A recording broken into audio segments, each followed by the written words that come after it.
There are some people walking by right now being very loud, so I'm gonna wait a second. Hey everybody, so today I wanted to make a video about YouTube demonetization and its relationship with sacrificing the artistic intent of a video.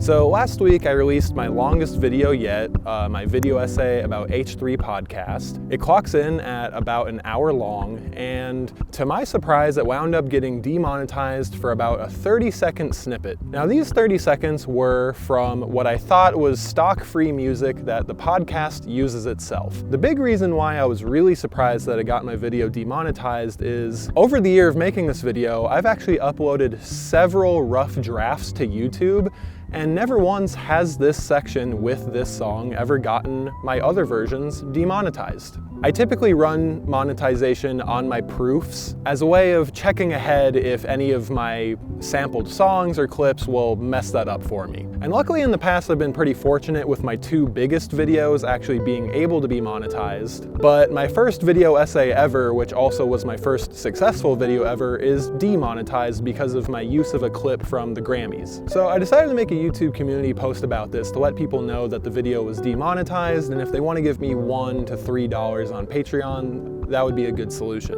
Now, I got a ton of comments saying to make sure I get paid and to just clip that part out of the video.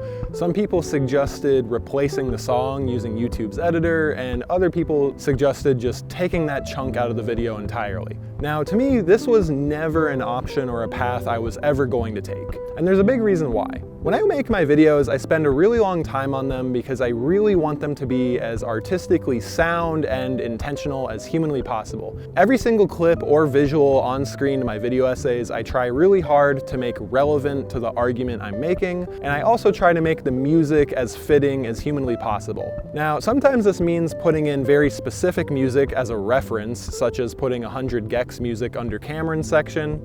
But other times it's very, very important because you're actually offering audio evidence of something. Now in this case, I was doing a section on the button on H3 podcast and how it works, and so naturally I was using the music that they use. Now if I used YouTube's editor to replace the audio of this section, I'm pretty sure it would replace all of the audio, including my narration, making this portion of the video useless. But let's just say YouTube's editor actually is more advanced than I realized and would be able to separate my narration from the music and put a new song underneath. To me, this would still be a horrible solution because frankly, if I'm talking about the button and the technical difficulties aspect of H3 podcast, I have to play that song.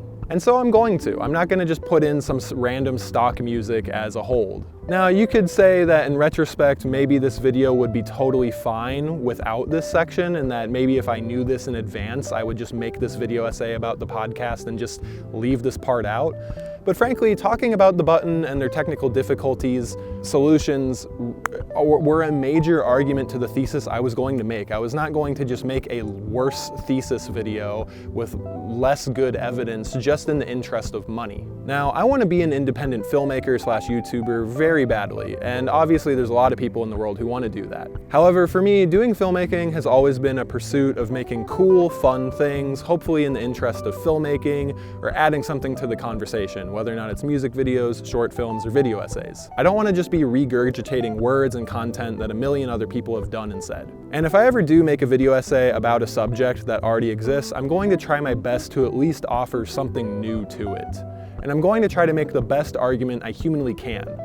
And if part of that argument needs to be made by including something that demonetizes my video, frankly, I'm probably going to do that still. Now, I try my absolute best to get my videos monetized because obviously making money is much better than not making money. But for reference, this video took me over 200 hours, so in order to even be paid minimum wage on this thing, I would have to make thousands and thousands of dollars on this thing, which is pretty hard with monetization alone on YouTube. This is why in the future, if I'm ever approached with sponsorship deals with something that actually is relevant to me, like for instance, a lot of film YouTube channels are partnered with Mubi, which is something I could get behind because it's at least film related. And I think Joel Haver has really taken YouTube sponsorships to the next level by, instead of just inserting a random commercial into the middle of his videos, he's actually been hired on by video game companies to, instead of doing a traditional sponsorship, actually make animated short films as his sponsorship, which I think is a really, really win-win artistically gratifying situation for everybody involved, from audience to creator to the brands themselves. And I think that Patreon is really one of the best ways to help because, frankly, if you get 100,000 views on a video, if even 1% of those people gave $2 a month, you know, that's $2,000 a month. That's, for some people, how much they make at their job. That could, for a lot of people, be enough to not even have another job. Now, I'm not trying to make this video an extended plea for money or an extended commercial for Patreon, but what I'm trying to make abundantly clear here is I do not want to be the type of person to just be slicing and dicing my videos in a way to optimize monetization. And that's the same reason why I'm not making video essays about half the things people in my comments beg me to. When I made my first video essay about Tyler the Creator, I got tons of comments saying, you should do Lil Peep, you should do Jaden Smith, you should do Mac Miller. But the fact is, I didn't really have any novel thoughts about any of those artists, nor did I have a desire to go out of my way to make a documentary when there's some other people who are super fans who would probably do a much better job. The reason I made the Tyler video in the first place is because I had a lot of thoughts about it, and I was able to just write my script in pretty much one sitting on an airplane. Similarly with H3, I'd been watching the show so much and I had such concrete thoughts about it, I was able to write down a rough draft script in my drawing notebook, which actually is pretty damn similar to what the final product wound up being. All of this to say, I really want to make videos that I naturally want to make, whether or not it's a film I'm directing, a music video I'm commissioned to do, cartoons, or video essays. I really want to be artistically gratified by what I do. And here's what I think is the most important part about cutting out that section from the H3 video. I think what people are suggesting is that if I were to cut that part out, then I would get my monetization back, and then I would get paid for making such a great video that they enjoy, right? Well, I don't necessarily agree with that. I think that the reason that the video was so successful is because it is what it is. Demonetized, technical difficulty section included. I think in an alternate world where I used YouTube's editor to just splice that out, or maybe even my own in Premiere, I just never made that section at all, then it quite literally would not be the same video. It would be an alternate universe version of the video that's missing something. And who's to say if that version of the video even would be successful or bring in the monetization that people wished I was receiving? So if I ever upload something and I somehow have it get demonetized despite my best efforts to check ahead of time, I'm pretty much just going to leave it be, because I would much rather have a video that I 100% intended to make than something with an asterisk that I have to change after the fact with some sort of rudimentary video editing tool within YouTube just for the means of making a couple $100.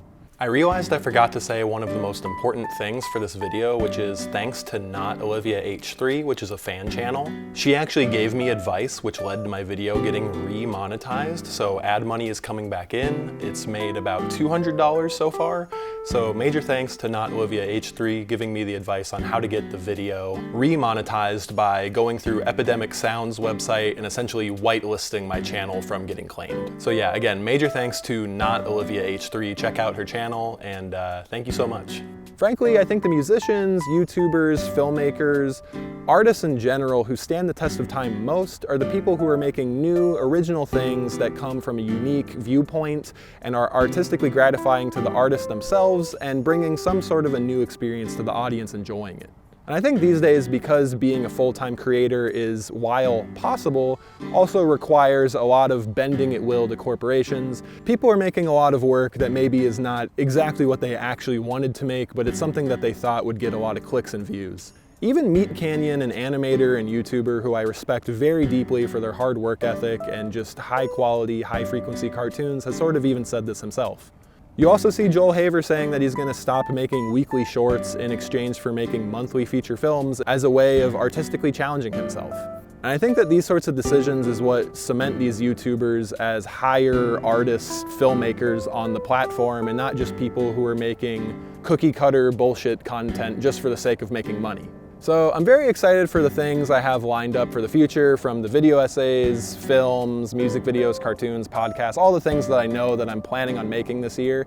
And I'm going to always do my best to make them as good as possible, make them ideally better than the things I've made before, and just make them enjoyable and fun to myself and hopefully an audience. But Frankly, as far as the money part goes, I am still someone who needs a part-time job, or hell, even a full-time job to support doing this at all. And for the time being, I'm okay with that because I just really love making the things I make, and I have full belief and confidence that if I just stick to making things as interesting and good as possible to myself, then hopefully other people out there will think the same thing and support the channel. So if you're interested at all, I have the link to Patreon below, and do not feel like you have to help, but if it's something you want to do, it does deeply mean a lot to me.